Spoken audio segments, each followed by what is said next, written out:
तो इस क्वेश्चन में दिया है हमारे को the pair of diamagnetic ion. तो ये बच्चों पहला ही जो हमारा लेक्चर होता है डी ब्लॉक का, उसमें हम पढ़ते हैं।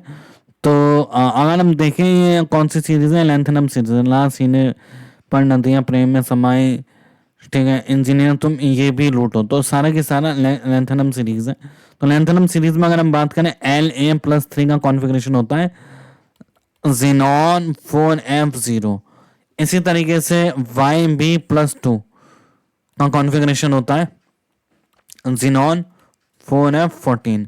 इसी तरीके से Ce+2 या फिर Ce+4 है ना, हाँ, Ce+4 का कॉन्फ़िगरेशन होता है Xenon 4f0।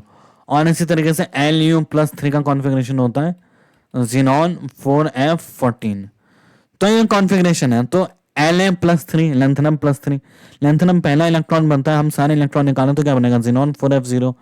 और Ce+4, तो इसमें से एक इलेक्ट्रॉन निकालें तो इन दोनों का कॉन्फ़िगरेशन सेम आएगा, ठीक है। और एंड में इन दोनों का कॉन्फ़िगरेशन भी क्या आएगा, सेम आएगा, ठीक है।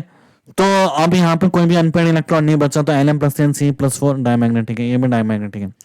अब La+3 में से अगर हम दो इलेक्ट्रॉन निकालें, La+2 करें, तो ऑब्वियसली एक इलेक्ट्रॉन रहेगा डी में, ठीक है। तो ये वाला क्या होगा, पैरामैग्नेट हो गया, तो आंसर नहीं है। और इसी तरीके से Lu+3 में से Lu+2 रखें तो ये भी आंसर नहीं है। तो हमारा क्या आंसर है, A एंड B।